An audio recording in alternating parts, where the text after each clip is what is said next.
Welcome to Mr. Podcast with your host, Claude. And Justin. Hello, everybody. We are back with our Dear Holmes Mystery by Mail series, covering case number two. Hot off the heels of the case of the Purloined Astrolabe, we solved that very easily and got everything completely right, As usual. as per usual. And now we're on to case two, which is starting January 2023.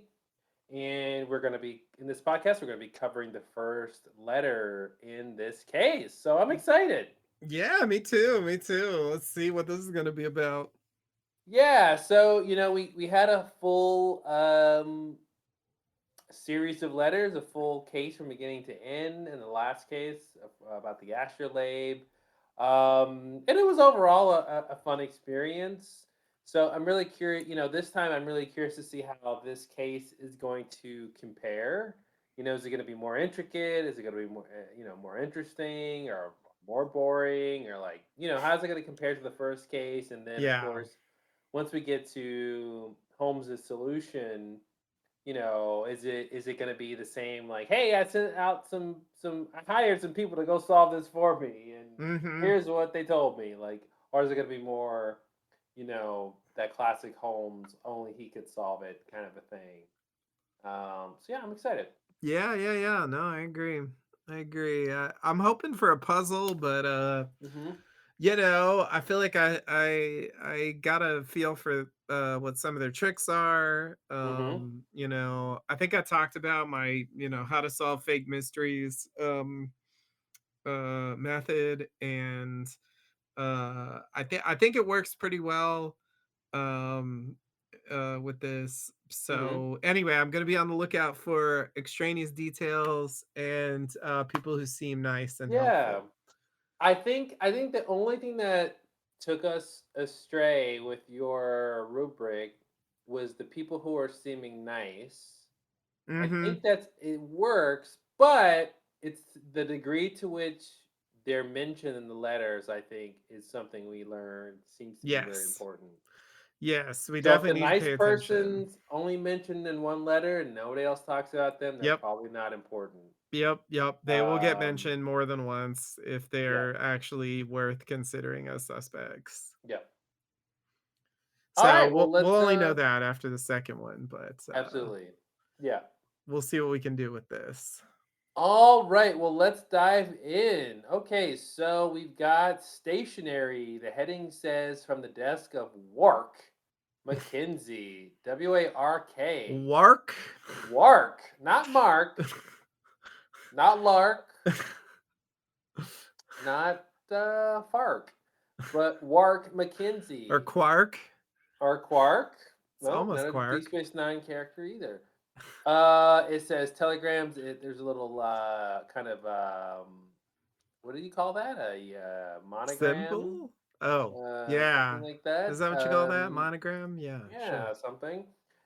It's an M and a W. It's a single Tele. gram. Yeah, well, it's a duogram. It looks Well, like okay. there's 1 gram with two letters. Is that There a you mono? go. One It's like gram. when stereo is just mono. Okay. Yeah. Telegraphs. It says telegrams and cables. Holborn Viaduct. Yeah. S E and C Rhinestein. I don't know what those initials mean. Maybe railway station? I'm not Oh, sure. railway station. Just It does mean, guessing. yeah. Okay, I like that. So the address is 33 St. John's Lane, Farrington, London. The date is the 10th of May, 1920. So, Justin, how long is this from the previous mystery? This is almost exactly 15 years. Sorry, my Wow. math sucks. 25 years after the previous one. You mean 15 plus 10? 15 plus 10. Yeah, totally. Yeah, Okay. the previous one was in 1895 in May, at the beginning of May as well. So yeah, we're like a Wow. completely different time period for So, reasons that I don't know. We'll see. I guess, technology, there's more. I don't know. yeah, It's weird. April showers brings May mysteries, as they say. Hey. Yeah. Are all the mysteries gonna happen in May? We'll see. We may find out. Ooh. Yeah, that's an interesting question. How much does it depend on the time frame, and does a year really matter? Because I mean, 15 years is a long time. Like, Yeah. it's like the difference between like when Party Down was first on the air to when it comes back on Stars season 3 coming next month. Okay, that was an aside. We just realized Party Down, the TV show, Mark is your coming back calendars. 15 years after, I guess 14 years technically. Yeah.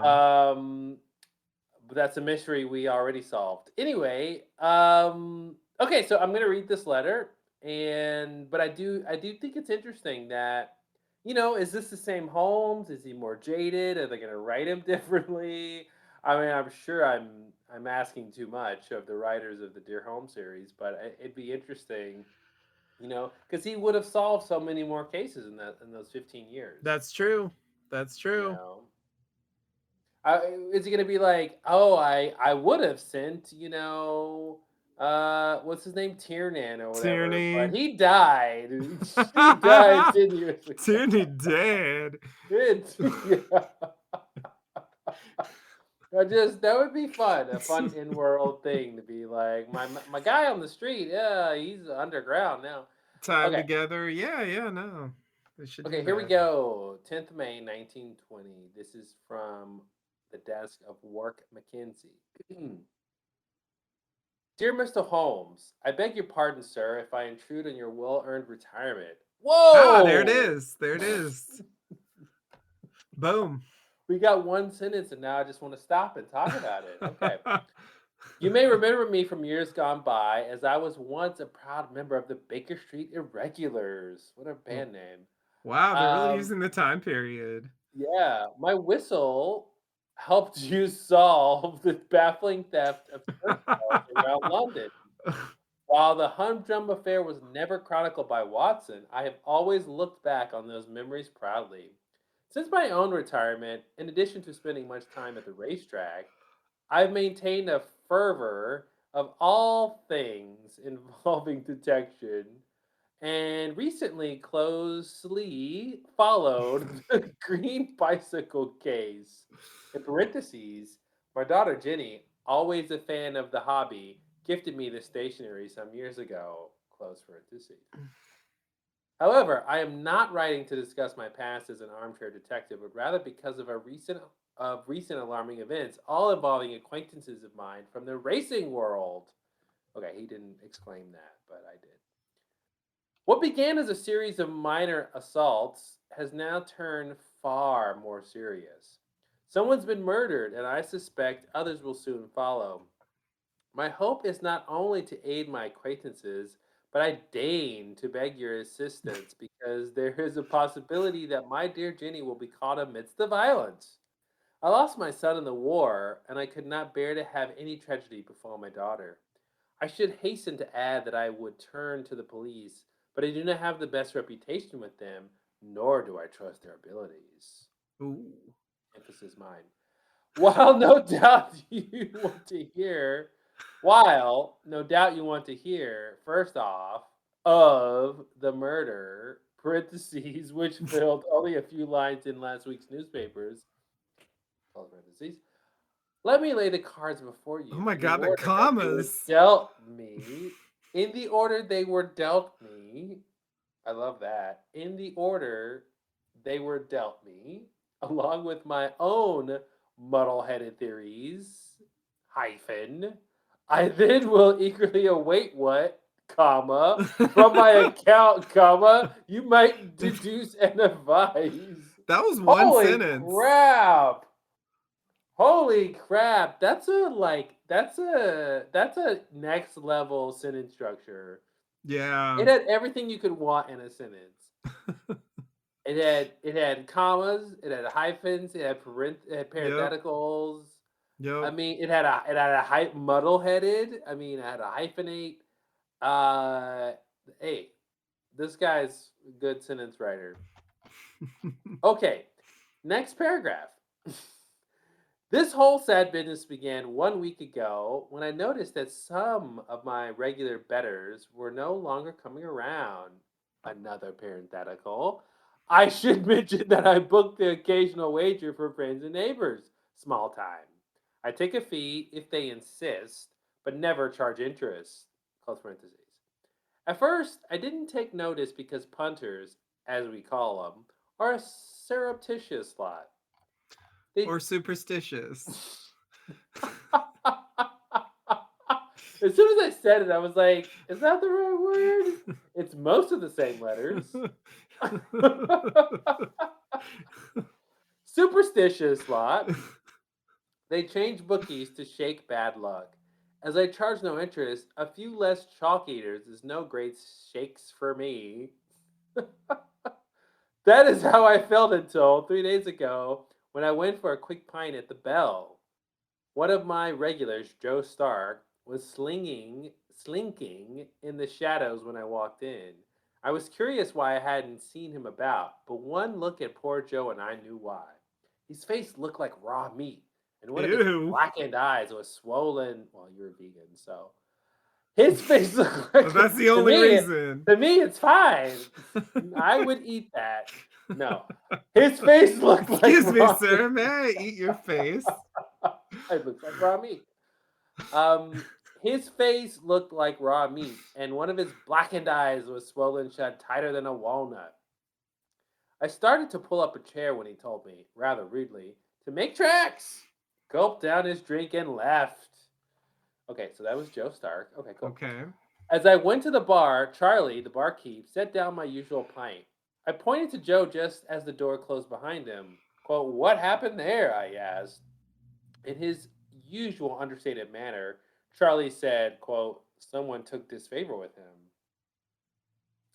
I nabbed a copy of the Daily Herald as I sipped my ale, and there on the back page was, to my horror, one of my punters in the obituaries.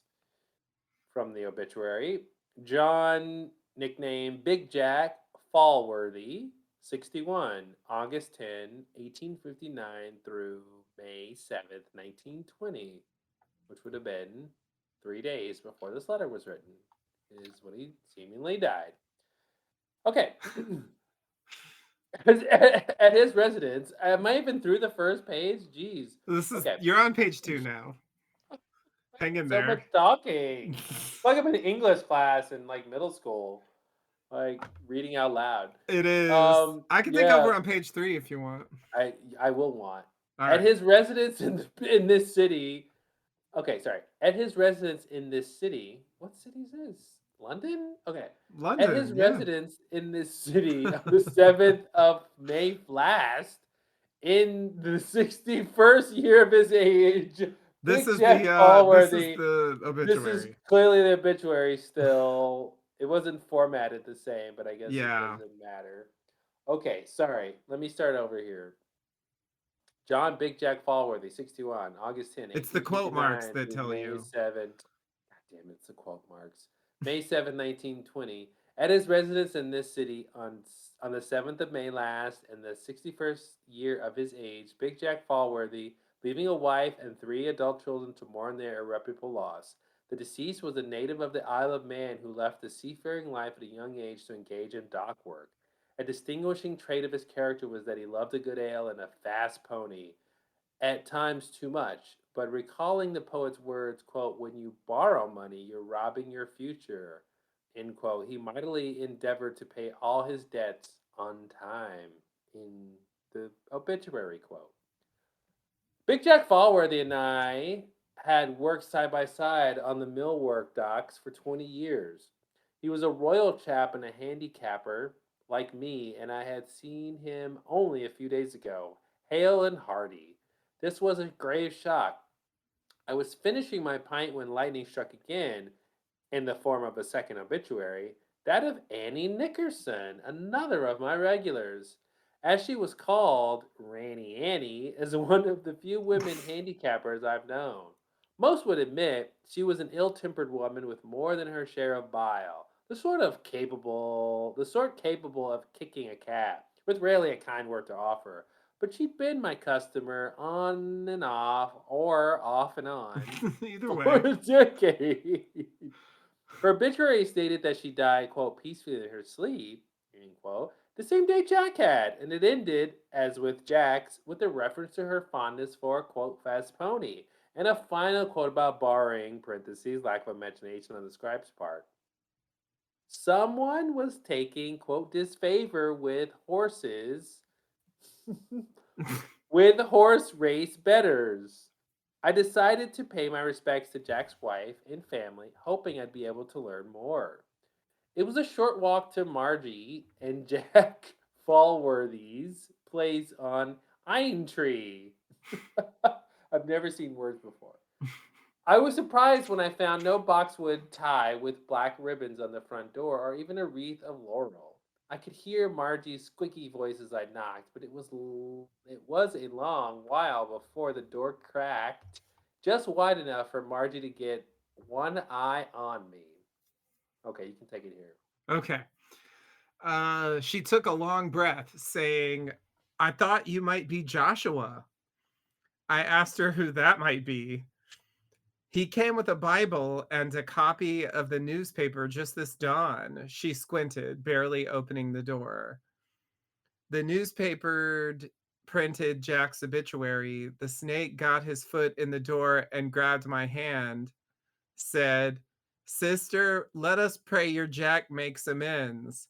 All this before I was able to break away and shut the door on him. Bloody awful man. He made me worry that my Jack in the next room, snoring away in his nightshirt, was hurt. What? Okay. She shuddered. I'm I pretty lost. cried. Then Wait, Jack's the what? guy he comes to the door. She says, "I thought you were Joshua." He said, "Who is that?" And so Jack's her husband. Yeah. Okay, sorry, gotcha. The J's confused me. Um, but I thought you might be Joshua is the letter writer, right?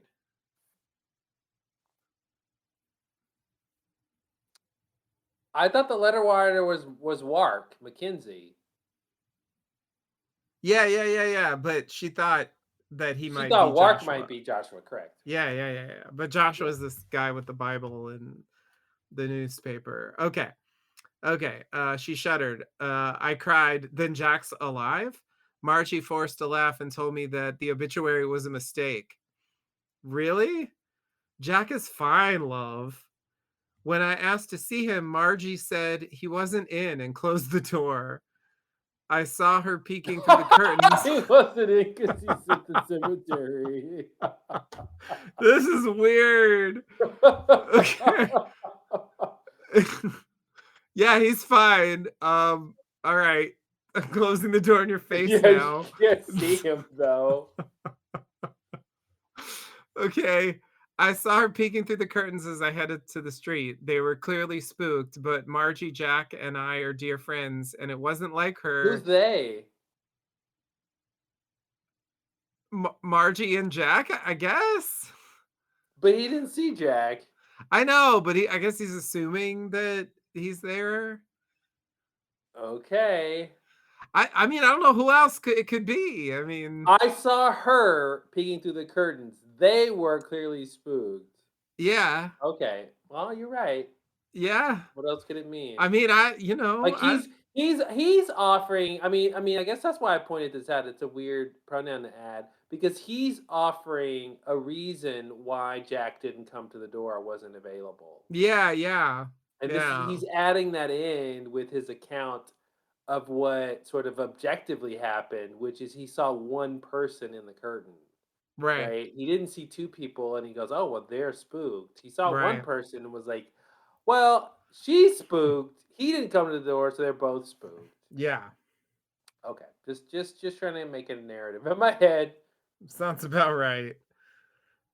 They were clearly spooked, but Margie, Jack, and I are dear friends, and it wasn't like her to run me off with barely a hello or a cup of tea. Nevertheless, Margie had said the obituary was a mistake. This gave me hope that old Ranny Annie was still of able body and mind, and that all this bad luck was simply that. Just two obituary mistakes in the paper. Yeah, it Like, happens. yeah. Who else isn't dead? just Anyone in the obituary might. It just might be a mistake. So much for hoping. 2 days later, Could there have been any better sentence after what we just said? 2 days later, in the Daily Herald, I saw a dreadful news story about Annie Nickerson. Her body was found in an empty lot down the street from her home. She hadn't, as earlier reported, died peacefully. The report Mm. said she had been stabbed multiple times. And here's the daffy part: her body was found 2 days after her obituary had been printed. Fake obituary. It doesn't add up. This is no Hey, simple coincidence. no. Someone is coming down on my punters, and I need to get to the bottom of this before another victim turns up. Huh. Initially, I believe this violent activity pointed to one culprit, Antonio the Lion Sabini. Ooh, everybody knows the lion. Sabini runs the bookmaking in the West End and most of Westminster, although bookmaking is just the most viable of his enterprises. Sabini also is known to get to dabble in smuggling, hijacking, and robbery, among other vices. I thought the lion could be going after welchers to send a message to betters in arrears. You know, pay or else. I'm sorry, that's poetry. I thought the lion could be going after Welchers to send a message to bettors in arrears. There's just that's just poetry. I'm That's a sorry. lot. That's a lot. Yeah, Yeah. those words, it's a wordy Ers, one. oars, and ears all in Mhm. one sentence. Yeah, yeah, yeah. Bravo. Still, in my experience, Sabini's bully boys always stop short of murder because it puts a lot of law on him. Why kill off paying customers when a proper Mhm. beating will scare those around you all the same? What a So great. I've considered a few other theories. Ranny Annie could have been a botched job, a case where one of Mm. Sabini's men misunderstood his orders and got carried away. That's a bad answer. On the other hand, my visit with Margie left me wondering about the fellow Joshua that she mentioned. I had plenty to puzzle over as I went to Jenny's to share my theory and warn her. Oh, she's an adult. Okay. To share my theory and warn her husband, William Wilson. He plays the horses, but not in my class.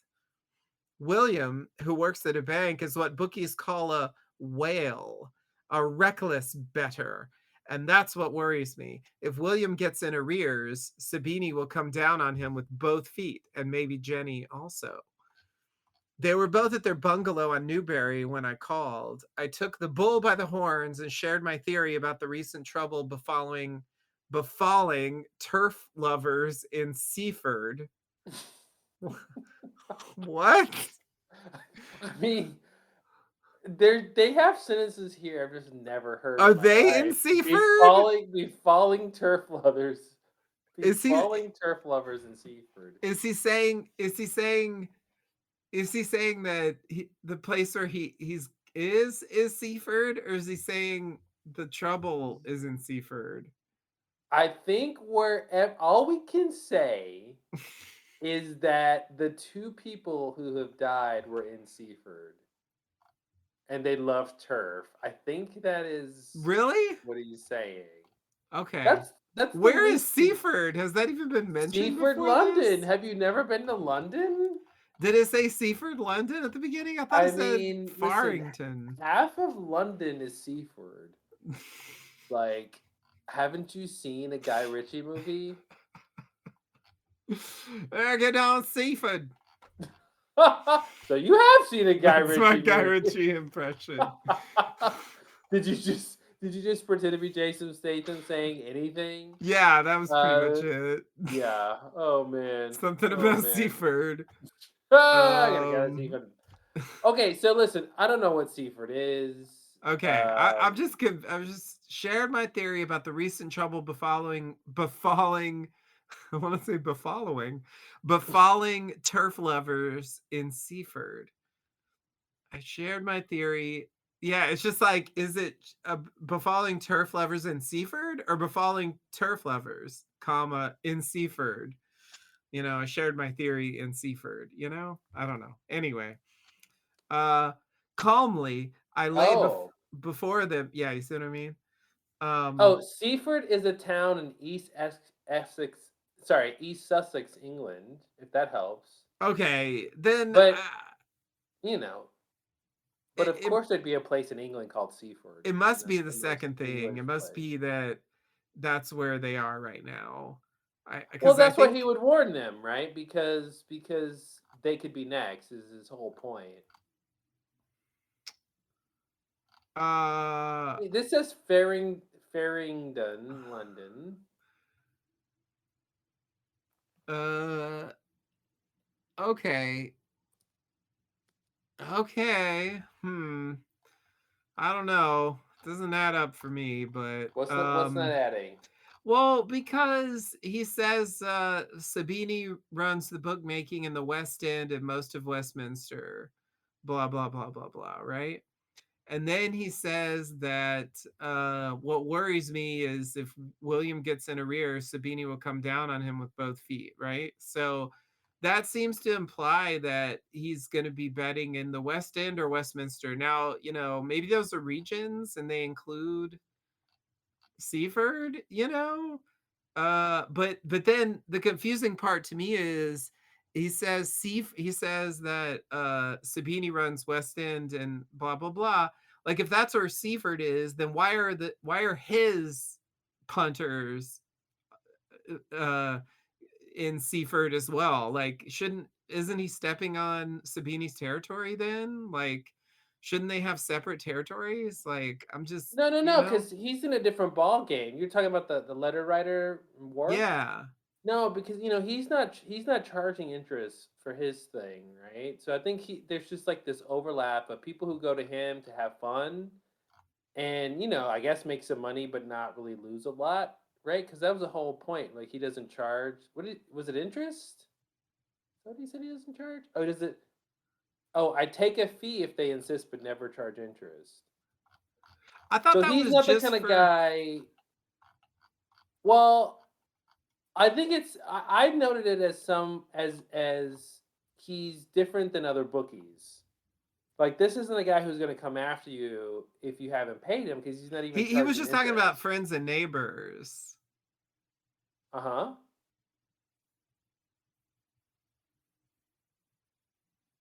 But sorry, what's your point? Are you saying that's all he does? You mean for work?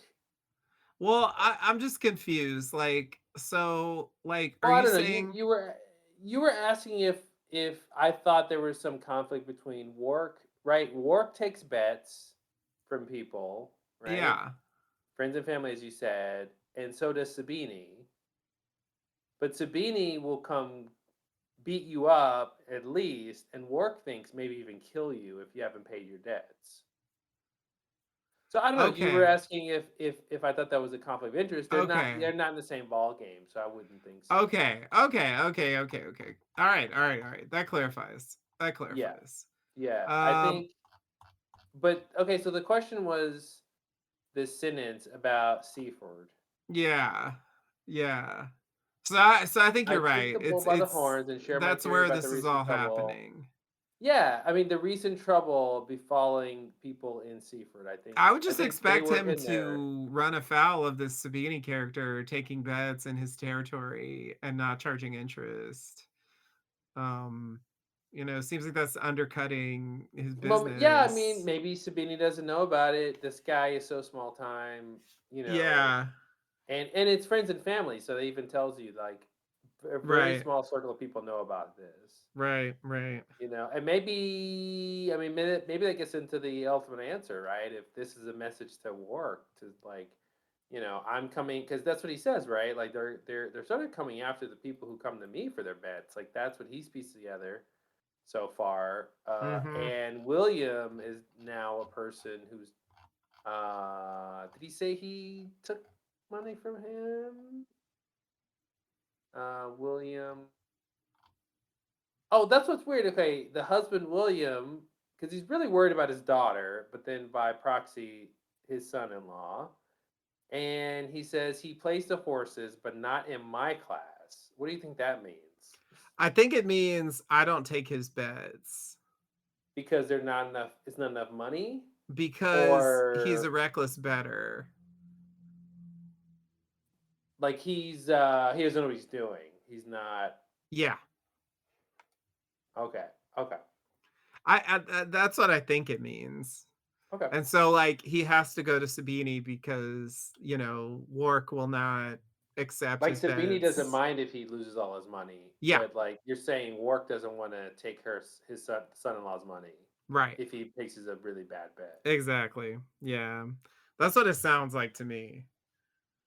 He plays the horses, but not in my class. Okay. Uh, um, okay. So here we go. Calmly, I laid before them the facts, and when I drew a clear line between Sabini and his sad victims, William snapped, "If this is your way of scaring me into ceasing the little entertainment I enjoy after a hard day's work, you're daft, you old fool.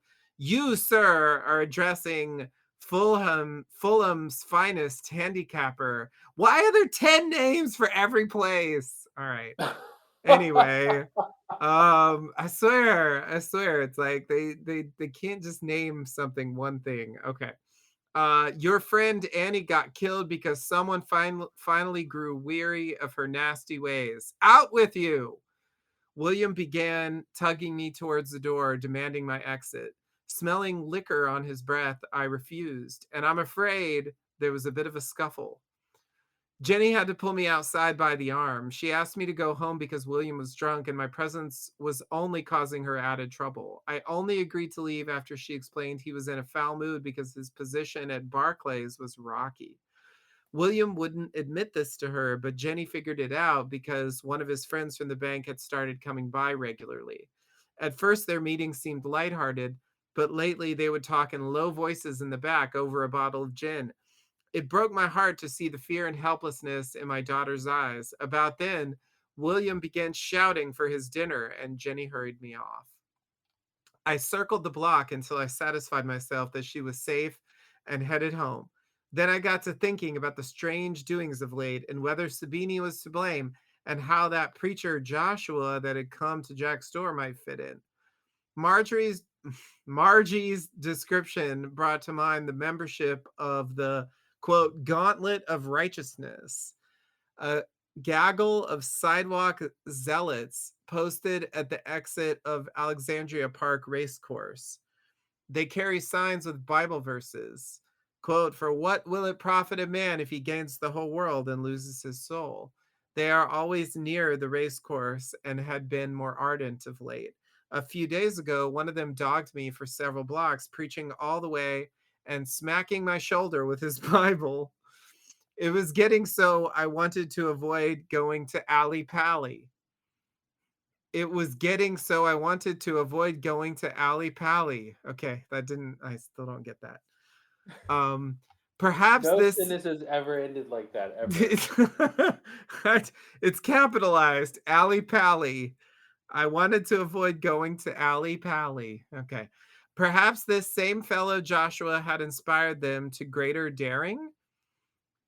And therein lies my other theory. I feel rather silly for considering such a line of thought, but no stone unturned, as they say. Mr. Holmes, one person has already been found dead because I sat on my hands. I can't let that happen again. Just to eliminate one theory, I plan to have the gauntlet at the racetrack. I'm sorry. I plan to brave the gauntlet at the racetrack soon and see if this Joshua fella is involved. Yet I'm sure there are many angles I haven't properly considered. Please lend your agile mind. Respectfully, Mark McKenzie. Oh my god. First of all, this I feel like this letter was jam packed. It Yeah, that there's was a like lot. 8 pages of information. It's a lot.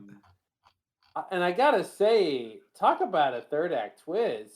All of a sudden, you got this gauntlet group and this group of zealots who are like Mhm.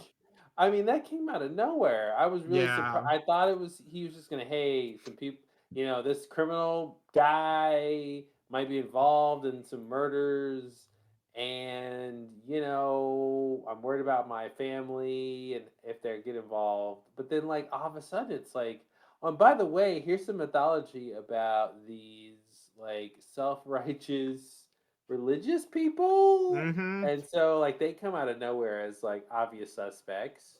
Definitely. Definitely. um, wow, I gotta say, I do really like, on a meta level, talking about this thing. Like, I really like Wark's character as opposed to Finnegan. The person Mhm. who wrote the first letter in the first case we talked about. Like, I like that he is proposing solutions to the mystery. And it makes it Mhm. harder for us because if he says something we think might be true, we're like, well, should we believe it? Right, right, right. We're But supposed to I solve the case. Finnegan was he was such a fuddy duddy, right? And so you were sort of annoyed that you even had to listen to him, even if he was the victim. You know, you're just like, oh, jeez. Whereas I feel like, I don't know, Wark comes off as more like, I like the way he comes off as like, hey, I need some help, but like, I'm gonna help you along. Like, I'm gonna piece it together, with you as Right. well. Yeah. Yeah. Yeah. Yeah, no, yeah, I see what you're saying. I see what you're saying. I mean, on the surface, I'm inclined to um I mean, to me, like the gangster answer is almost always false. Mm-hmm. Um in a mystery. I feel like it should be something else. I think this Joshua answer is like kind of too obvious. So, What's the I'm Joshua thing? I got a little bit lost. Is the idea? So there's a Joshua that came to the door right. and he had a Bible and a newspaper, and he said that Jack was dead. Or the newspaper had the obituary in it? Is that right? Um Oh, he came with a Bible and a copy of the newspaper. yeah, The yeah. newspaper printed Jack's obituary. So this guy comes up with the obituary for her husband that she Yeah. says is still alive, Yeah. and this is just a Joshua guy. That Okay, was the claim. Yeah. and we're supposed to connect him to the other people. Well, I mean, he's saying at the end of the letter, he's saying like he might be connected to the other people and he's going to go check it out. See if he sees him there basically. Yeah. I don't know how he would actually recognize him, but that seems to be the plan. Yeah, so he got his foot in the door, grabbed her hand and said, "Sister, let us pray your Jack makes amends." All Oh, so all that sounds this like a threat. Yeah, all this before I was able to break away and shut the door on him. Um, and then yeah, and then she's like, "Yeah, Jack's fine," and shuts the door in his face. So that was weird. So yeah, I think Margie got to be a little suspicious here. Something weird's going on. She's the only one who says there is such a person. Um, in connection with these stories. Um, on the other hand, with the Annie Nickerson thing, like her body turns up after the obituary, which um which makes it which seems to validate the idea that he might not have actually been dead yet, but Yeah. maybe he'll be dead soon. If he doesn't, oh, so maybe I'm glad you said this. So maybe they print the obituary first, and that scares the person who needs to pay the money. Like, hey, Mm-hmm. listen, we can make you dead, Yeah. and then if they don't pay in a certain amount of time, then they end up dead. Mhm. That makes Yeah. sense. Yeah. By the way, I looked up Ali Pali, and I think that's a short version for Alexandria Palace. It was getting so I wanted to avoid. It was getting so I boy. Okay, hold on. A few days ago, one of them dogged me for several blocks, preaching all the way and smacking my shoulder with his Bible. It was getting so I wanted to avoid going to Ali Pali. Yeah, What does that Al- mean? Alexandra's Palace. What is that though? That's Uh, a oh, that's the racetrack. yeah, yeah, yeah. Okay, okay, okay. Alexandria Park race course. Okay, okay. Okay, it's just a way to refer to the place. Okay. Wanted Ali to avoid Pali. going to the place. Yeah, okay, okay. Yeah.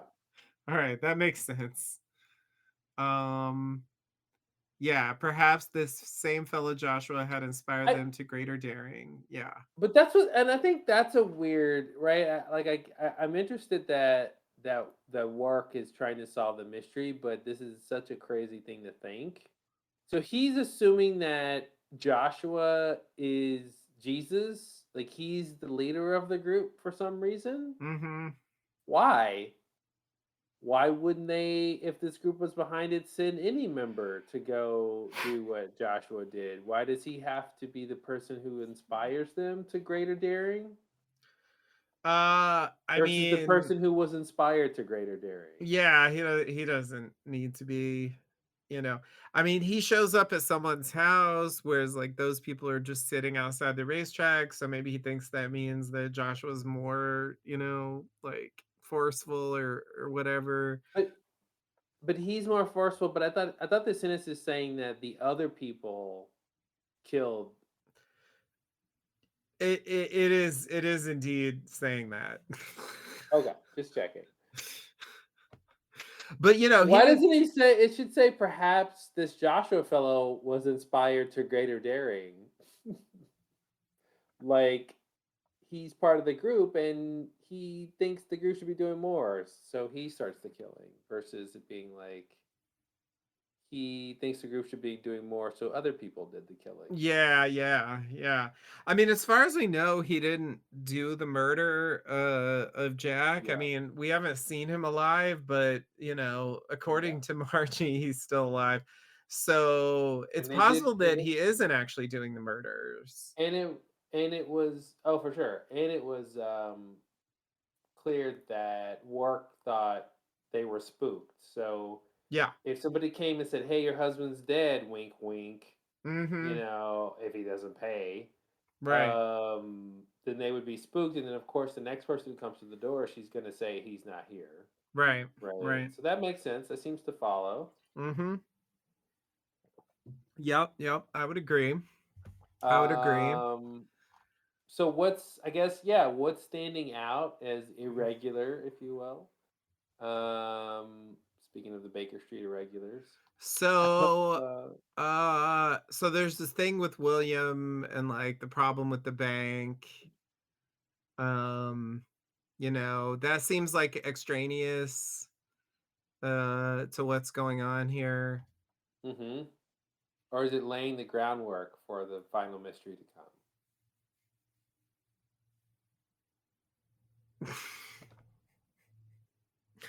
I don't know. I don't know. Um Yeah, the William thing was interesting. but yeah, that it just stood out because it wasn't obviously directly connected. I mean, they do mention that he bets, he Mm-hmm. makes reckless bets, but then there's this thing about the bank, and there's actually no implication that whatever his problem is at the bank has anything to do with the betting. I mean, they don't say that, Yeah. which What? isn't to So, say oh it's wait, not true. what's the problem at the bank? So it says, she explained he was in a foul mood because his position at Barclays was rocky. William wouldn't Oh, admit this to her, but Jenny figured it out because one of his friends from the bank had started coming by regularly. At first, their meetings seemed lighthearted, but lately they would talk in low voices in the back over a bottle of gin. It broke my heart to see the fear and helplessness in my daughter's eyes. About then, William began shouting for his dinner, and Jenny hurried off. So anyway, that's the thing I was referring to. Like she insinuates there's some problem at the bank. Now she could be wrong about what this means. That there's this guy from the bank coming. They were having fun, and now they're speaking in low voices over a bottle of gin. I mean, you got to look at you got to look at these people as suspects. I think, Mhm. Mhm. since like they're doing something in secret, and we don't know what it is. So anyway, that just kind of stood out to me. Um, I think I think the other thing that really stood out to me was Margie, like this weird thing of like, "Yep, Jack's Mhm. fine." Slam. Like it's like, "What?" Mhm. Like that's really awkward, and of course they pointed out, so it's very clearly meant to be a strange element Mhm. here. So like someone is putting obituaries in the paper um of people who are currently still alive, seemingly, Mhm. Mhm. um and uh uh and then I guess they're ending up dead. I mean, only one so far that we can verify, but that seems to be the pattern. So we're gonna have to have someone who's. Mm. I mean, it's a fairly like diabolical plan, I guess.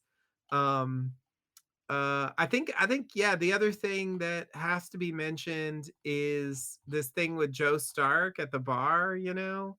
Who's like who's got the face looking like raw meat.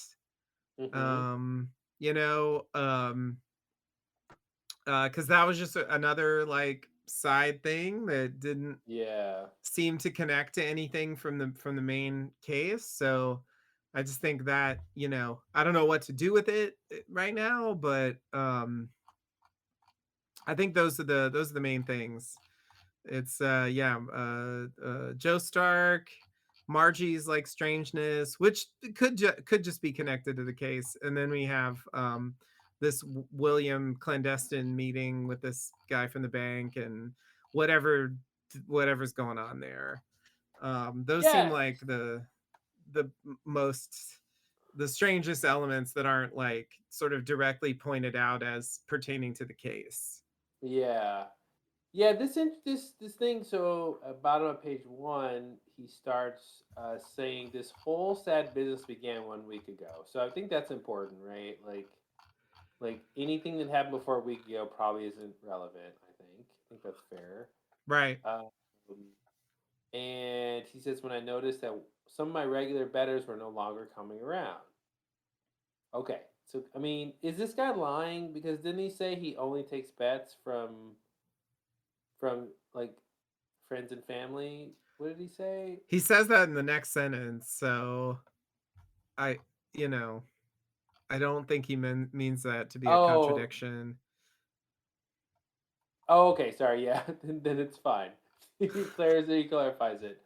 Okay, sorry. Yeah, I was just like, how many people are coming to this guy? Uh, that I booked the occasional wager. It's an occasional wager, but just in under a week, he noticed some of his regular betters aren't coming around. So I Yeah. don't know. Something about that's interesting to me. Yeah. And he says, Well, "I take a that's part of fee where my if they confusion insist." came Okay, meaning what? because I thought that when I was initially Oh, listening, I thought that like he was a bookie and he did just a like regular regular bookie. bets and he charged Yeah. interest, but for friends and neighbors, he would occasionally do a special deal where he wouldn't charge them interest. That's what I thought it meant when I first read it. When I read it again, it definitely seemed like uh it definitely seemed like he does that for this is all he does as far as like taking Oh, bets. actually, I think it's the opposite now. That's what I thought he meant before too. That he only takes wagers from friends and neighbors, but now I think it's wrong. I think he takes normal bets, and he's saying in a parenthetical, some of the bets for friends and neighbors, he does it small time. But I think that means he takes wagers from other people normally. So I'm like I'm contradicting what I thought Well, earlier. so the reason like I'm hesitant to think that is as you read on, at first I didn't take notice because punters, as we call them, are a superstitious lot. They change Hmm. bookies to shake bad luck. As I charge no interest, a few less chalk eaters is no great shakes Mm, for me. Like that statement makes it seem like he charges no yeah. interest in general, you know, not just for a Hmm. few. Yeah. Well, maybe that's why I had my original thought. So, but yeah, it's easy to read the other way. And if it's the other way, then I'm back to my original confusion about stepping on Sabini's territory. But I think the other way works better, and I'm gonna assume it's true unless we're I gotta say that's the biggest mystery is who he takes bets for. Like, because it's weird that he's like, as I charge no interest, a few less chalk eaters is no great shakes for me. So he's basically saying if less people come around, it's not that big a deal to me because I'm not making a bunch of money. I'm not getting money yeah, from the interest or whatever. yeah. But then he says 3 days ago he sees Joe Stark, who now looks like raw meat. And I guess he's saying that's someone who changed bookies, right? I guess so, yeah. But now it is a great shake for him. I'm trying to piece together when he says, that is how I felt until. So before he felt, they changed bookies to shake bad luck. As I charge no interest, a few less of them is no great shakes for me. But somehow that changed when he saw Joe. Are you following that line of logic? Yeah, so I'm assuming I took it to mean something like I didn't think it was a big deal until this encounter happened. Like this is when I started to A big deal that they changed bookies? yeah, think that like my punters like disappearing might there might be something weird going on Oh, gotcha. Oh, okay. that I need to worry Oh, about, cool. you know? Oh, yeah, yeah, yeah. Okay. Nope, I got it now. I think Nope. that's what it means. Yeah. Um Because he doesn't think about them when they're not around because it's no big deal. But now that he yeah. sees what happens when they weren't around, and now he's worried. Yeah, then he's like, "Okay, okay, I don't know. Something's up with this. Like Yeah. maybe I should be worried." Um and then So yeah. let's look at the victims real quick. So we have Joe Stark, Yeah. right? He hadn't seen them around. His face looked like raw meat. So he obviously got beat up. Yep. And then the next level we have is the what's his name? Jack? Yep. Jack Falworthy. Now his name was printed in the paper. Wife says he's fine. Right. And that's it, right? There was no he didn't actually show up dead ever, right? Not to my knowledge, no. Okay. And then we have Margie. No, no, sorry. Margie is his wife. Who's the woman who did show up dead? Uh Annie Nickerson. Annie. Yeah. So her name was in the paper the same day as Jack, right? Was it the same day? Did I get that? No, 2 days later. 2 days after Jack's name was in the paper? I think so. Yes. Um hold on. Hold on. Hold on. Hold on. Hold on. Uh No, he saw the Oh, I'm story sorry. She about ended her up dead body. 2 days later. She Yeah, was in the he's same paper. Yeah. yeah, she now her obituary was in the same paper as Jack the same day. Yeah. But 2 days after that, there was a story about her being brutally murdered. Yeah. But Her body, okay, he says her body was found 2 days after. So the story was printed the same day the story in the Daily Herald was printed the same day her body was found. So bravo to the print media. That was very fast. Yeah. Um, and that was 2 days after her name was in the boot. So we would expect that Jack would be dead at the same time. Like he's Yes. same 2 days, right? Yes. But nobody said Jack is dead, No. for real dead. We don't see him though, but Mm-hmm. yes. It is not confirmed that he's dead. Yeah. Okay. And that's it. That's all the victims, right? Uh yes. That we know of. Yeah. That we know of. Yeah. And Wark is just concerned that because William, well, I guess there's two things. One is he gambles, and two, he's got this crazy bank thing going on. I do want to talk about that. There was a whole paragraph. Um, that he thinks he might befoul Sabini because basically Wark thinks Sabini is going too far in threatening people. Like maybe somebody mistook the orders and went too far. What was his theories? That was one of them. Yeah. What was He the had other two. theory? His two theories were that, and the other one is it's this like religious group uh Oh, okay. at the Yeah. racetrack, like killing people because they're like sinning or something like that. Mm-hmm.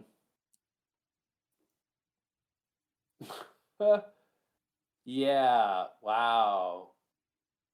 I mean, right now that feels like a red herring, but it's like I want to read the next letter. I mean, who's the Joshua character? I think that's Yeah. that's clearly it could be a red herring. Definitely, I 100% believe the gangsters are a red herring. At least Mm-hmm. that's my instinct. Um, because yeah, that just seems like a boring and obvious answer. you know, Mm-hmm. like Mm-hmm. oh, like gangsters who run like sports betting would like kill people who didn't pay him back. Like that's Well, like here's a question. classic. Do you think the final answer could really be one of the two we get posited in the first letter? I kind of don't. I mean, Mm-hmm. I don't think, it's this is a rule I have also, which is if someone in the story who's not the primary detective, and in this case it's sort of addressed to Holmes slash us. Yeah. So the letter writer is not the primary detective here, like has a theory, like that like would basically explain the whole case, like that will probably be false. Yeah. So I'm inclined to believe that neither theory is correct. Yeah. But, there could be elements of it that are maybe on the right track, or at least, can lead us to rule out certain things. Uh, I don't have a good alternative theory though, to be honest. I mean, there's these people lurking about. I don't know what they're doing. Mm-hmm. Um, and it's a murder, right? This is different from the previous thing, like how do we are we gonna find a murder weapon? Like how are we gonna know, who's responsible Yeah. for this? um it's not clear. And Jack, or not Jack, who was that guy, Joe something? Mm-hmm. He's just like beat up, and that just feels Yeah, that's kind what's of weird. His name different. wasn't in the obituary. He didn't get that kind of threat, right? Yeah. Is it just like unrelated, like coincidence? Like, oh yeah, I stopped Mm-hmm. betting. Like he got beat up by the gangsters, but there's somebody else doing murders? Mm-hmm. Mm-hmm. I mean that seems possible at least.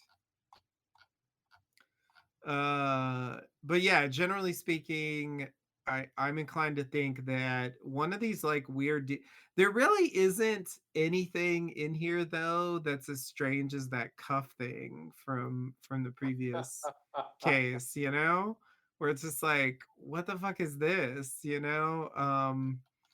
I Uh, think the cult is the version of that. I call them a cult. The religious group is the mhm. version. Yeah, not quite as outlandish, but just as the same level of like this stands out as being weird. Uh, I want to Yeah. say he says the whole sad business began 1 week ago, and then he says that's how he felt until 3 days ago when one of his regulars, Joe Stark, right? So that basically means that he hadn't. Are we supposed to go and think he hadn't seen Joe in 4 days? Joe's coming by regularly, and Mhm. then he notices he's not around, and then into the fourth day of noticing he's not around, um, he sees Joe with the black eye and beat up. Yeah. Okay, I think so. okay. Yeah. Now, when he sees Joe, now when he is when he sees Joe the same day he sees the newspaper? Yes. Yes. Yeah, it follows right Okay. after that. He sees a newspaper. He sees the newspaper, and this is going to be 2 days before Annie's killed. Correct. Um, so in the preceding 4 days, someone beat up Joe, probably the day before or the same day. Right. Yeah. Um, so we've got a 2 to 3 day. I'm just like clocking this 1 week period of time here. Like, what could have happened when? Because I'm trying to think. Did somebody escalate things? Right? It's like they went and they beat up Joe, but he still didn't pay. So then they're like, okay, we're gonna do this obituary thing for the other people that need to pay us, but they need time to do that. The You obituary know, is already there. and the obituaries are So well, the obituary's there, but if Joe was beat up the day before, then they could I have been it could have been guess, changed. yeah, they called it in the night before and Yeah. I don't know. Hey, the other paper got the story about Annie's murder in the same day, so Yeah, clearly that's it's true. possible. That's true. There's a deadline. Yeah. So okay, I'm just trying to think through that. Okay, it does seem unrelated. It seems like why would they be the same group of people? Um, okay.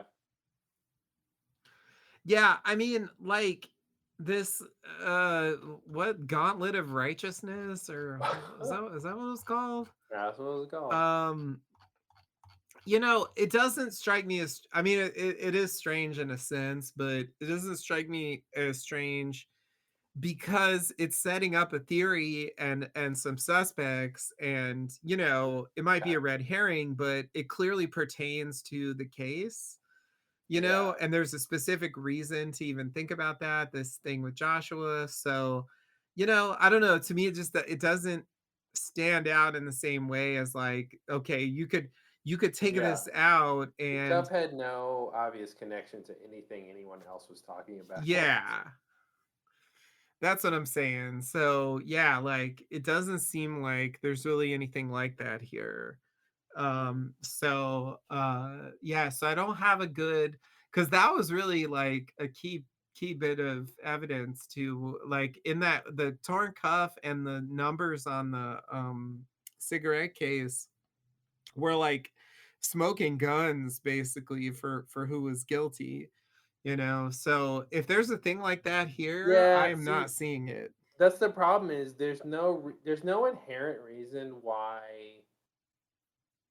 Wark would be related or have knowledge of the murderer.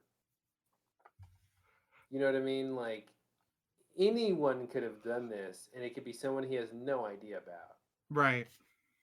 Now, that's Yeah. probably not true because this is a written thing, but Yes. you know what I mean? Yes. It's different than the previous case where the person that was talking, Finnegan knew what he was talking about. Now, he didn't, nah, I guess it's the same thing where someone else could have stole it that wasn't a person he mentioned or had seen, Right. you know. But yeah, this feels a bit different in that respect, a little bit. Yeah. Um, Yeah. and yeah, I'm stuck. Yeah, I'm still stuck on a few things. I'm going to assume, we'll see after we get a couple more letters, it'll be clearer if this is true. But I'm going to assume that the culprit, the murderer, if you will, is introduced in this letter. Yeah. I'm going to assume that. And there's only so many people mentioned here. So, Yeah. you know, we just have to rule them out. There's a huge Um, thing about William and the bank, yeah. right? I think that's, and that also makes it seem like, the obvious thing is he borrowed money from the bank to gamble with, and now he can't Hmm. pay it back. Yeah. That is the Um, obvious thing, definitely. Yeah. um, and that was gonna be my other question is, Annie and Jack, did they owe, and possibly what's his name? Jake. Is it Jake? Who's the raw meat dude? Yeah, Joe. Joe. So many J words. Yeah. If they owe the same amount of money or not. Hmm. Does the lengths that the culprit's going to go to depend on how much you owe? Did Annie owe more than Jack, which is why Jack's still alive 2 days later, presumably, or whatever Well, that day was, or did Jack not? Oh, sorry, did Joe not owe as much, so he just got a little beat up? uh here's another problem, I think. Why did the punters stop going to work? Like, what happened Mm-hmm. a week ago? There was a number of days where they weren't coming to him anymore, and he wasn't worrying about it until this raw meat and then the newspaper article, right? But something Mm-hmm. happened originally, right? Why would they stop coming to him? I think that's a thing that we need to unravel, and I don't have a clue because it doesn't even seem like there's a clue about that here. Mm-hmm. But I like it didn't just start with the murders. Like there was something weird going on before the murders started. Well, I definitely agree with everything you just said, but I would say an alternative way to look at this is to say that there's nothing weird about them not coming to him in that time frame. The thing that is the catalyst is Joe showing up, and then these people getting names in the obituary, and then one showing up dead. But I don't know if we're supposed to think that something was weird that catalyzed them from going to him in the beginning, because he says that's the normal thing. What's No, not no, normal? he doesn't. He says some of my regular betters were no longer coming around.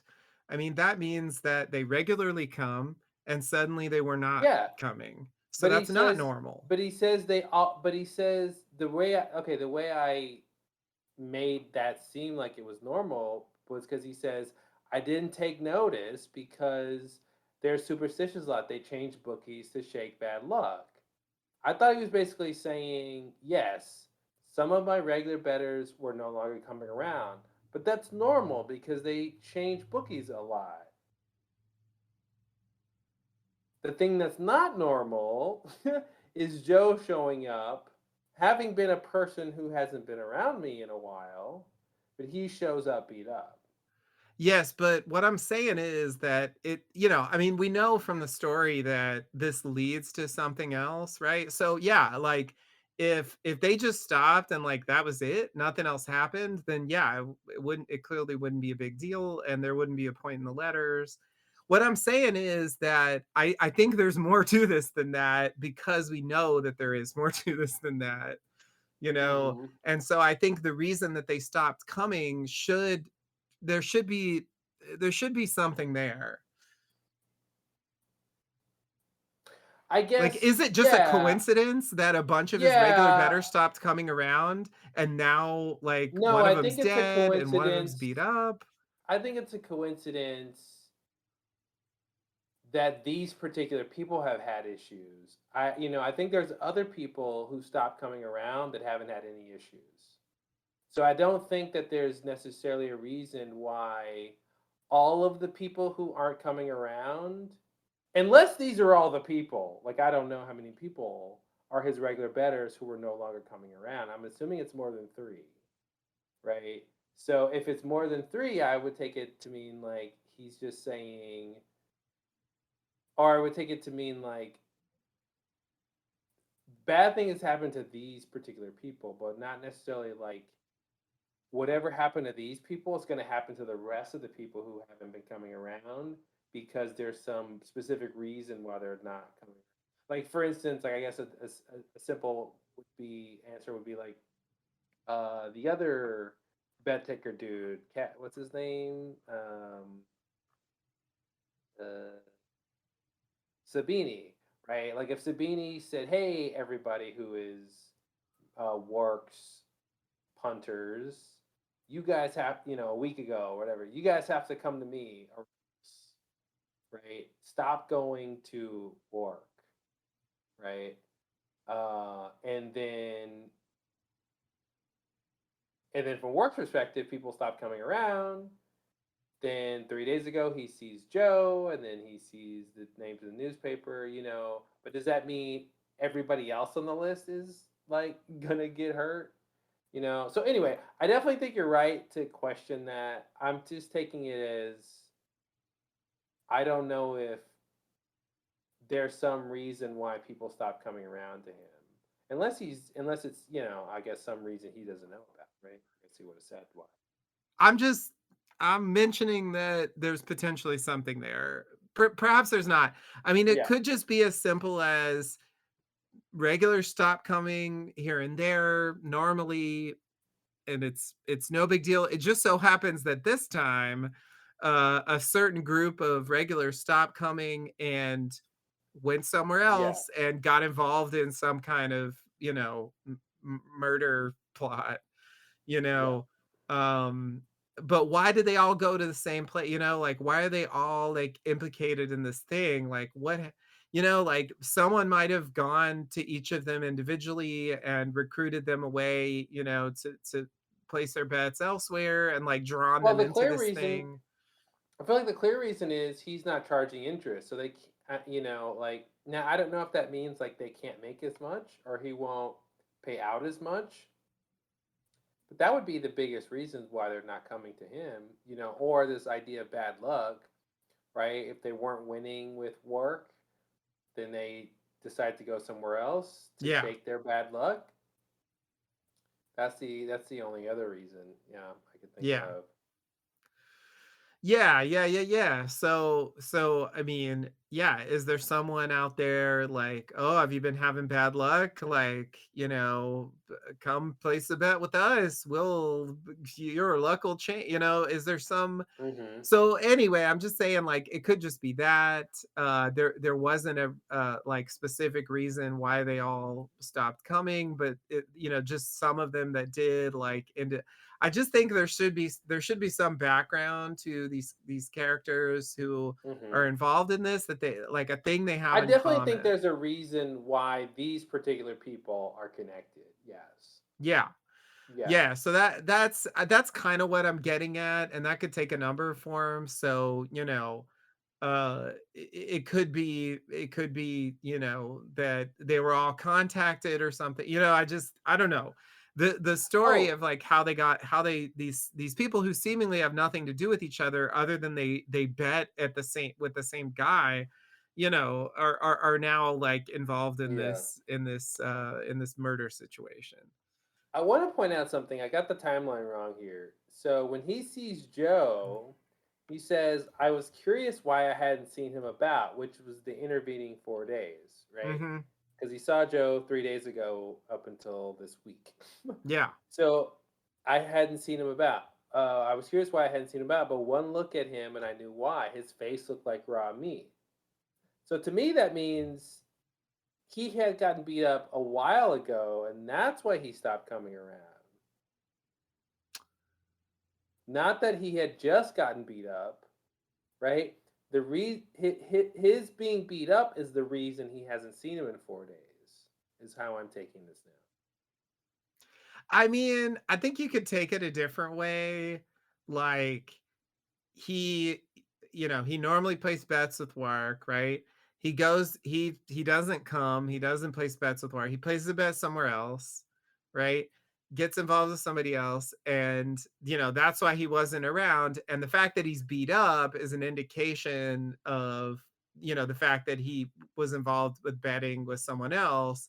That's why he hadn't seen him. Like, I'm just saying it could mean that. I agree though, like the grammar seems to imply that he That was beat he up a was few days hiding ago. out because he doesn't look good. Yeah, Yeah. Yeah. because he's slinking in the shadows. He's Yeah. trying not to be seen because he's all beat up. Yeah. Yeah. Oh, right. Yeah. Yeah. Yeah, so I don't know. To me, that just points to the timeline, and if that might be important at a certain point, It because could now be. there's this 4 days where something could have happened. Yeah. Whoever beat him up says, "Oh, he's not paying," or "That didn't work, so let's do this." There's more time for the obituary plot. Obituary thing. Yeah. Yeah. Yeah, Yeah, and he didn't appear in the obituary, so I'm yeah, not even sure that this is connected. yeah, We'll have to see. Cuz in a way like his thing sounds more like the gangster guy. yeah. Someone took disfavor with him. Yeah. Yeah. Okay. I mean, at this point, yeah, I agree with what you said. I think we should be able to figure out what happened, but unlike the previous case, yeah, there's no clear motive. Yeah. Um, I mean, aside from the gangster like thing, which is just money, or the religious thing, which is just religion.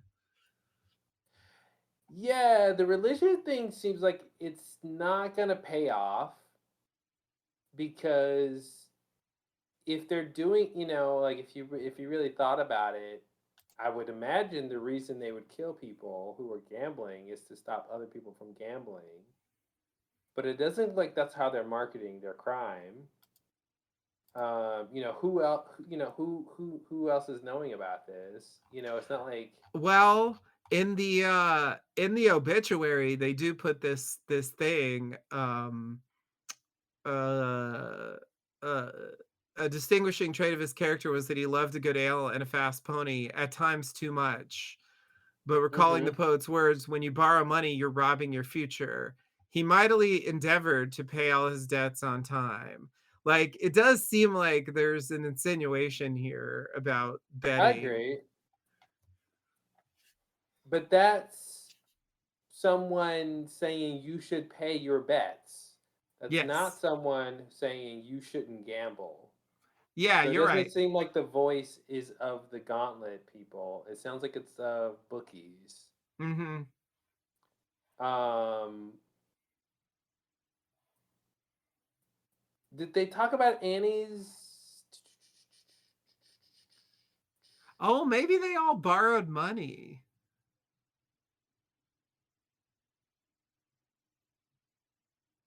Why would Maybe Annie be stabbed multiple times? I think that's the biggest maybe question. it's something to do with the bank. They borrowed money from the bank. Yeah, just because there's borrowing money, man. I didn't really catch this before, but when you bet money, you don't typically borrow it. I mean, you can borrow money and then bet it, but Yeah. that's not necessarily the best way to do it. And just the fact that they're talking about borrowing money here, um, it seems to me uh like there could be a thing here with the bank.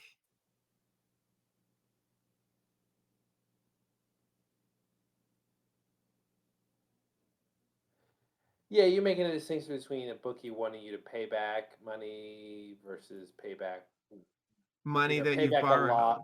back a loss versus pay back a loss Yeah. plus money that you borrowed. Yeah. Yeah, just because they use the phrase borrowing, which isn't the same as losing a Well, bet. now what I want to do is I want to bring William in And I want to say, what if this guy, what if he is like lending money from the bank illegally? So it's Mhm. not like he borrowed money from the bank to gamble with what do I call him, Capriani? What's his name? Sabini? Beanie. Yeah. And so it's not that because that's kind of basic. But it's he was a broker between the bank and these other people, Mhm. and they did bet and lost, but they Yeah. borrowed the money they bet from through William and his bank, Yeah. and so now William, desperate to make the books work again, creates a plan to threaten them to pay with the obituary plot. Yeah. And uh, I think there's something extra that happens with Annie and that he didn't intend. Yeah. And maybe it connects to the Joe thing, Joe getting beat up. Because the obituary is like a threat of violence, and then Joe getting beat up is violence, and then of course the murder of Annie is violence, right? So I'm just wondering if there's a way like the violent acts are connected, but they're separate from the person who did the obituary plot. But they seem connected because one seemed like it would lead to the other. Oh, here's a threat of death, and Mhm. now somebody's dead, but it's really two different sets of people. Mhm.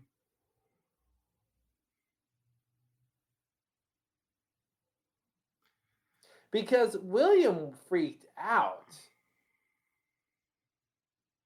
when Warwick brought up what did he bring up? What part is that? Oh, he came to tell him some people are dying in Seaford. Yeah. Yeah. And he immediately was like, "Oh, you're trying to scare me from gambling, the little entertainment I have." And like he's like, "Get out of my this is his father-in-law, right?" Yes. And he just starts That's yelling at him. correct. Yeah. And he's Yeah. like, "Get out of my house." Your friend Annie, she got killed because someone finally got weary of her nasty ways. Like, Mhm. no sympathy for Annie. Like, Nope. and then he began tucking him towards the door, demanding his exit. So he's drunk. Okay, we'll give him that he's drunk. But Yeah. why is he drunk? Right? What's he drinking about? Indeed. Indeed. I Um, mean, they mentioned that he started drinking with this guy from the bank as well. okay, I wanted to talk about that. I highlighted that because I do love this. I love this tableau of like some guy starts coming to William's house like regularly, Yeah. and she thinks it's a friend from the bank because he's probably like, "Oh, it's my friend from the bank," Mhm. meaning my bookie or the guy I'm trying to steal money with or something. Mhm. Um, and they're okay. So it's interesting that the meetings seem lighthearted at first. I think that's interesting. That means everything's fine. Yes. That means they're plotting something, and it's all going to work out. Isn't it all going Mhm. to be great? But lately, they would talk in low voices at the back over a bottle of gin, so they're drowning their sorrows. They're not cheering to a plan that's working out, Right. right? Or is it cheersing? Maybe that's both are things. Toasting. I don't know. Toasting. Yeah. Oh, okay, I like that. Yeah. No toast here. And okay, so that's why he's freaked out. Okay. Okay. Anyway, that stood out to me. That was a really big reaction to basically the dad saying, "Hey, some people who are gambling in this area are dying, so just be on the lookout." And he's like, "How dare you, Yeah. sir, Yeah. scaring me?" Yeah. Yeah. Um yeah, there's clearly something going on here. I don't know if it means that William is the murderer, It does. but it might. It definitely might. Yeah, I was just gonna go ahead and like catalog this a little bit. So obviously we have the letter writer himself, it would be really weird, but I just have to add him into the thing here. Um then we got Joe Stark. Um we got Charlie the barkeep, who I think probably didn't do anything, but he's briefly mentioned. So there you go. Guilt by Um, association. we got Margie and Jack faultworthy. If Jack's But still through no alive. fault of their own, although they're fault worthy. Indeed. Um, so they may or may not be still alive. We've got Sabini, um, and we got William, and we got Joshua. Um, and I think that's it. So I think it should be one of those people. Just And wanted to go so ahead you don't and think it's gonna be an amorphous crowd of guilty remnants? I I do mean, not. No. guilty, whatever. Based on like the other solutions and the last one we did, I think it's gonna be, I guess it's possible it's more than one person, but I think it will be named characters. That's just how I think they're gonna go with these. Yeah, Now, they could be like a leader of a group, that's like carrying this out. I'm definitely not ruling that out, but I do think there's going to be some individuals who are ultimately responsible for this. And yeah. I think it should be one of the people I just named. How many? So Mark, there's Sabini. So sorry, I said Mark. It's Wark. Yeah, Wark. Wark. We got Sabini. We got Marjorie and Jack. We got Yep. William. We got Joe. We got Joshua. Yep.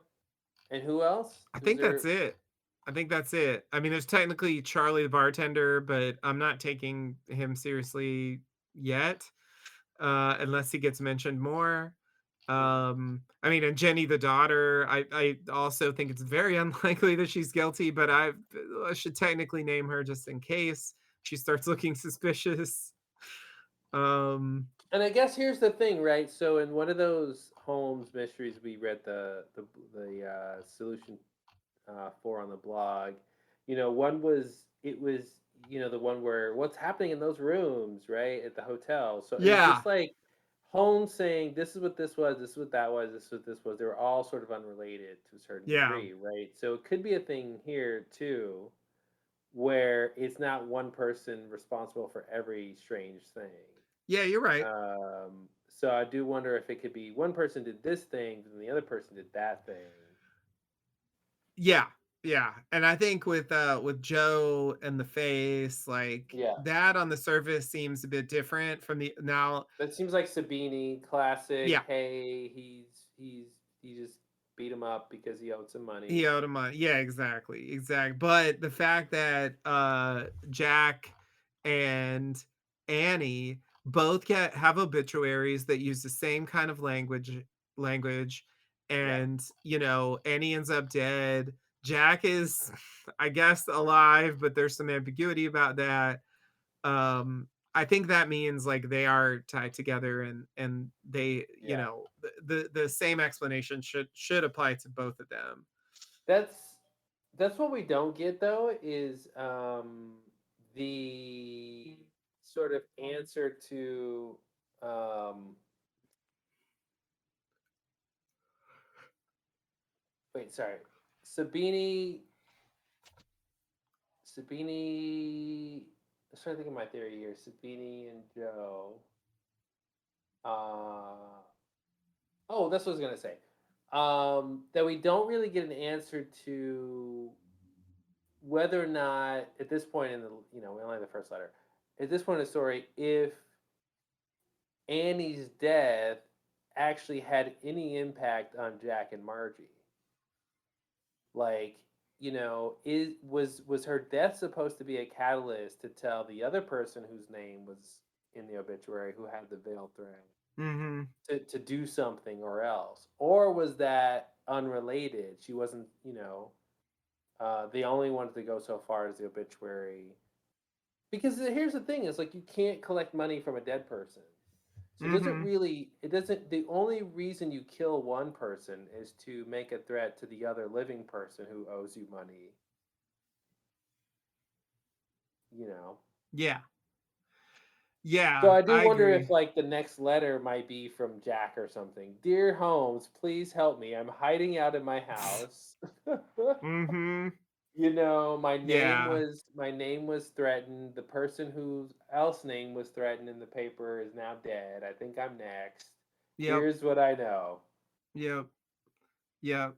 I mean, based on the previous one, I think we probably will get someone else writing the letter, and then probably Holmes will, like, dispatch some people to I'm too busy to go myself, but he's retired now. So anyway, I want to he's bring that up retired. too. I thought that was interesting that I guess two things. One, that not only are we getting it from a time period where he's retired, but the idea that you know, the writers of the Dear Home series sort of know his tenure as detective. You know, like Mhm. how old he'll be at a certain point, and all this stuff, and kind of what's in canon about when he was in his prime and all that stuff. Yeah, yeah. Yeah. Yeah, they paid attention to the timeline. I mean, it stood out to me when we first looked at the letter how late the date was, so Hmm. yeah, it's a weird it's a weird detail. Um, I don't think it really matters for the actual case, but Yeah, they're trying to vary things a bit, not just make everything the same routine. yeah. So yeah, I don't have like a strong suspect here, but I definitely think it's someone I named. And it is possible that, they're not doing it uh for the money. But for some other reason that we don't fully understand yet, and maybe the Mm, future letters will help clarify what that might be. Obviously, the religious thing is thrown in. If it's a religious thing, then that wouldn't be about the money. It would just be about the, judgment of the conduct. And so, like that fits pretty well. Theoretically, it's not that I really think that's the answer, but it wouldn't have that problem at least mm-hmm. of like, well, when you're dead, you're not gonna, pay your bookie back. Yeah. So it doesn't seem like it makes sense for that to be it. But same thing for the bank, right? If it's, Williams giving out loans from the bank, um, killing the people isn't gonna help. I guess it could just Mm-hmm. be, I don't know, desperation. That doesn't really even make sense. So yeah, anyway, just to say, I feel like there's got to be more going on here than what we Yeah. know. If it's not I the mean, I religious wonder thing, if now did they mention Annie was single? Did they say she? What did they say about Annie? I don't think they say one way or the other. But let me see. Here we go.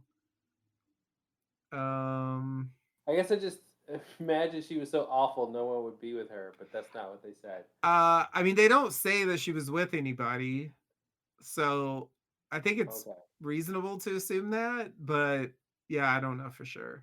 I was just wondering if maybe Annie can't pay her debts, but there's a way her death could benefit the murderer, and life insurance or something.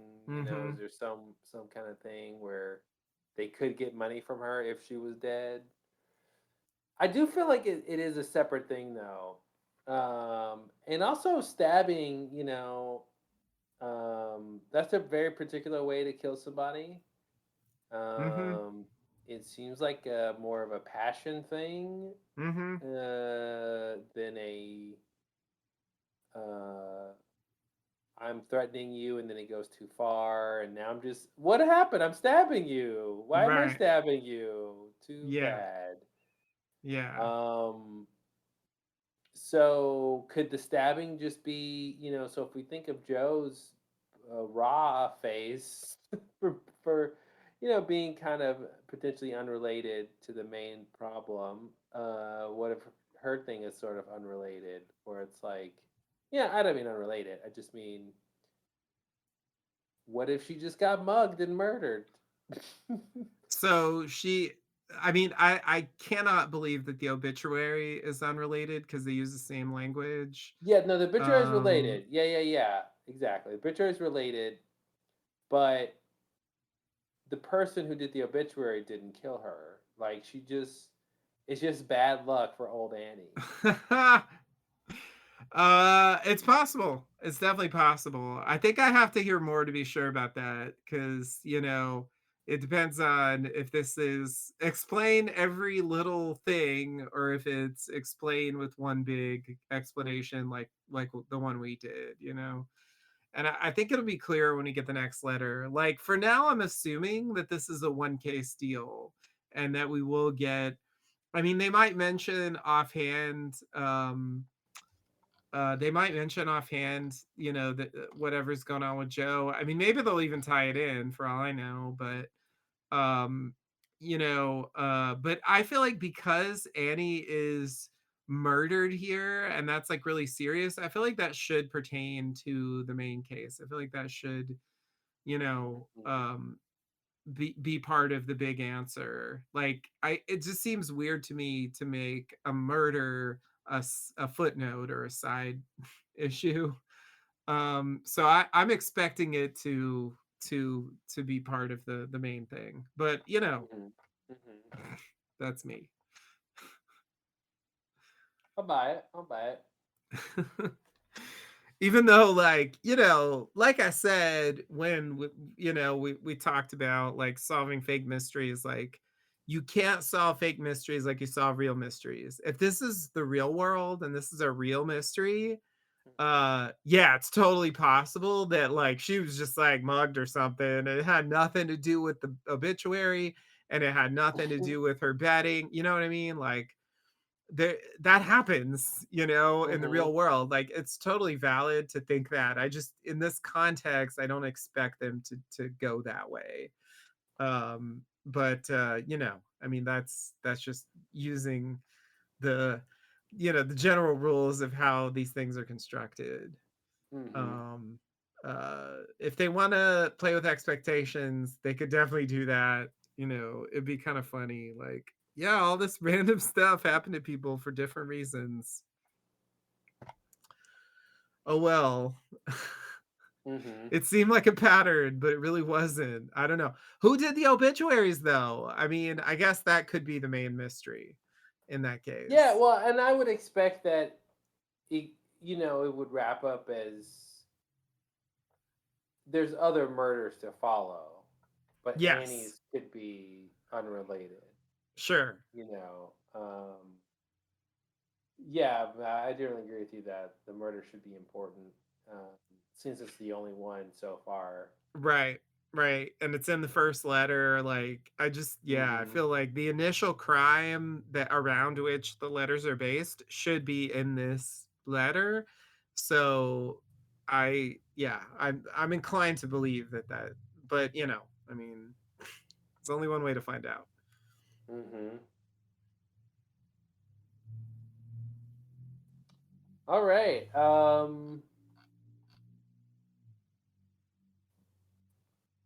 Yeah, I almost feel like if I was going to just make a judgment here about who did it, I'm gonna say William did it. Um, Okay. I'm gonna say he did the obituary, Mhm. uh, the obituaries. Um, and I'm gonna say he had nothing to do with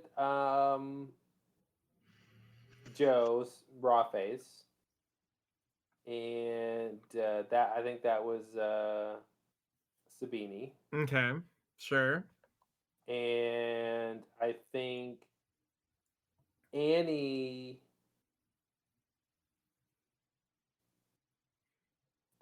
I think something went wrong. I don't think she was murdered on purpose. Okay. The knife just kept falling on top of her. What is this knife doing? Oh, it keeps stabbing you. uh, yeah, I want there to be some like. crazy thing about why she's dead that doesn't have anything to do with the obituary, because I just can't piece together. Like he said, I mean, and that should tell me I shouldn't believe it, but even Wark said it, like, why kill someone who owes you money? I Mm-hmm. just can't see that being someone tried to do that. So I guess, yeah, I guess that's the question, is why was Annie killed? Yeah. Yeah. But also, I do want to mention, like William said, Annie got killed because someone finally grew weary of her nasty ways. Like, he's actually saying he is acquainted with her Yep. reputation. Definitely. You know, um, so maybe one of the nasty ways he knew about was that she liked to borrow money and couldn't pay it back. Mm-hmm. That's a nasty way. Yeah. Yeah. Yeah. Do you Yeah. think do you think maybe, to your point earlier about, like, if all of the violence victims, there's a central reason why they stopped coming to work. Um, and what if it's William? Mm-hmm. What if he's like, hey, you guys place your bets with me? Like, I'm trying to think if somehow they borrowed money from the bank in order to place bets through or with William's help, but to Sabini, and Sabini's like, "Hey, William, you owe me money. You better pay, or we're gonna hurt you like we did Joe." Mm-hmm. And William's like, "Oh man, I'm too much of a William for that. uh, I need to make sure the people who owe me money pay me my money. So I'm gonna put their names in obituary and Mm-hmm. say some harm is gonna come to them, Mm-hmm. and hopefully they Yeah. pay." And then, oh no, all of a sudden, one of the women, one of the people who I mentioned is now dead. Yep. But that's because of some other reason that I can't quite think of right now. It's probably in like letter two. Yeah, yeah, yeah, yeah. Yeah, I feel like we have So to learn that's more to explain that's it. that's where I think this is headed. That's my I reaction. I I agree. That definitely feels like the best theory that we can come up with right now. I agree completely. Yeah. Something something. I guess here's a question. Is Joshua the same as the gin guy who was coming to drink gin with That's a William? fair point. That's a fair point. Really could be. We really don't know. Mhm. Because that guy is not described, and she just assumes he's from the bank, and who knows? Yeah, Yeah. it could totally be. If it is true, then Joshua is a double speaking or double um a two-faced character. That's what I'm trying to say. Yeah. I wonder if did William go to Jack and Margie's house and say, "Hi, my name is Joshua." Mm-hmm. like Jack needs to That pay could even be true. money. Like, yeah. That could even be true. Yeah. What was the thing? It was let me see. It was uh sister, let us pray your Jack makes amends. Makes Um amends. yeah. Um I also thought this was weird. He made me worried that my Jack in the next room snoring away in his nightshirt was hurt. Like